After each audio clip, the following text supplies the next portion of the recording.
Tim Bradley becomes the first man to ever stop Brandon Rios, securing the TKO in the 9th round with body shots. First and foremost, I have to say, I am shocked that Tim Bradley has managed to stop Rios. No question about it. And he literally beat the crap out of Rios for the whole fight and stopped him in the 9th round. And obviously the reason why I say I'm very surprised is because that is the one scenario I could not see in this fight, is Tim Bradley stopping Brandon Rios. Because Bradley, as we all know, is not noted as a puncher. Having said that, a lot of people were very concerned after they saw the weigh-in and the pictures of Rios leading up to the fight, particularly in fight week, because of how drained he looked. How significant do you think Brandon Rios' condition in terms of being very dehydrated in lead up to this fight, how significant do you think that was in terms of him getting stopped? How big a part did it play in him getting stopped? And how big a part did it play in his performance overall? Because there wasn't the relentless pressure from Brandon Rios that we expect to see, that we normally see. And there's no question about it. That's the worst I've ever seen Brandon Rios at a weigh-in. He looked like a walking dead, like a zombie. Terrible. He did look bad against a British fighter. I can't remember the guy's name now. A few years back, he also looked terrible in that, and that's another fight where he missed the weight. In that particular fight, he missed the weight badly. But here, in the lead up to the Bradley fight, he looked worse in terms of dehydration.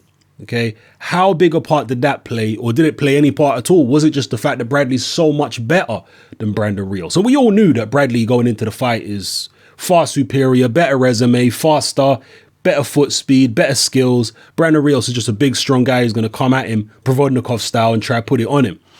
Now, I've been a big Tim Bradley advocate for a long time. Those of you who have been subscribed to me for any great length of time will know that I was one of the first people to start touting Tim Bradley as one of the best fighters around the 140, 147 pound weight class.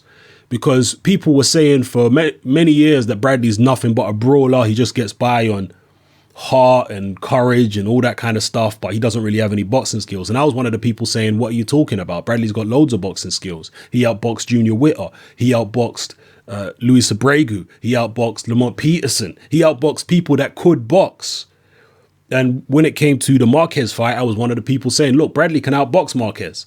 People were saying, oh, you're crazy. You don't know what you're talking about. He's never going to outbox Marquez. Well, he obviously did. And he could because he did. But despite all that, I was very concerned with Bradley's past few performances because he's been in there against guys who are not really on his level in terms of skills. People like Jesse Vargas, Provodnikov, Diego Chavez, etc.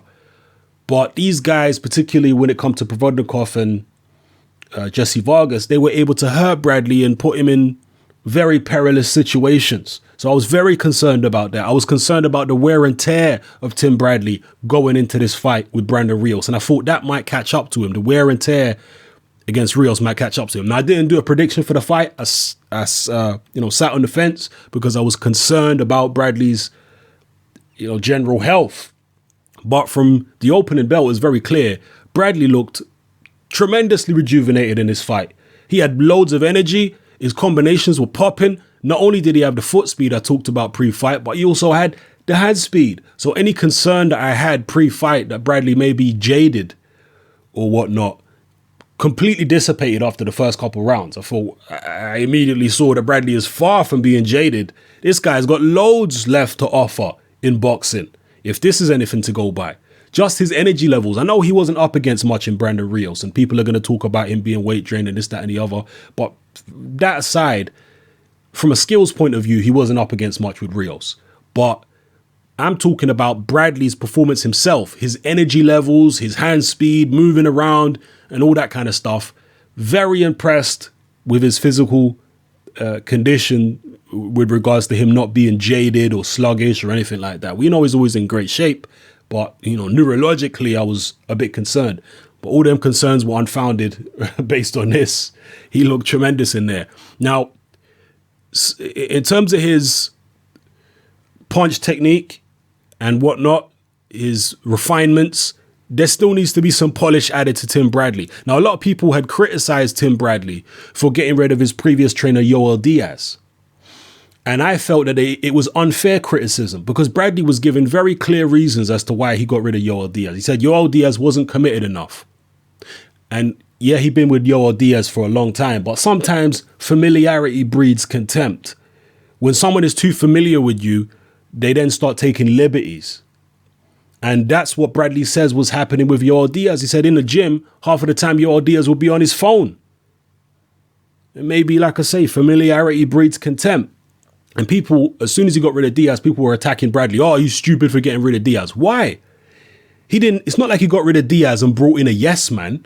He got rid of Diaz and brought in a known, notorious disciplinarian in Teddy Atlas. So he's not looking for an easy ride here. This shows me that what Bradley said about Yoel Diaz was true, that Diaz wasn't committed enough. Because then why would you bring in an extreme disciplinarian like Atlas if you're just looking for a yes man? So clearly what Bradley said was right. And I think based on what I've seen here, I know it's very early in the Atlas era for Tim Bradley, but based on what I've seen here, I think Atlas is going to be good for Tim Bradley.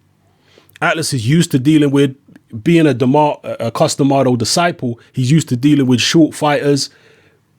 He's used to teaching guys combination punching, head movement, and Bradley being a short guy, I think he can improve Bradley's punch technique because one of the things about Bradley, even though he's always been a smart fighter, all the way back, you go look at the Junior Witter fight, he's always been a smart guy, but his punch technique sometimes leaves a little bit to be desired, particularly when he gets overexcited. I think the disciplinarian that Teddy Atlas is, he can address that and he can get Bradley's punching to be more neat, his footwork to be more structured and neat.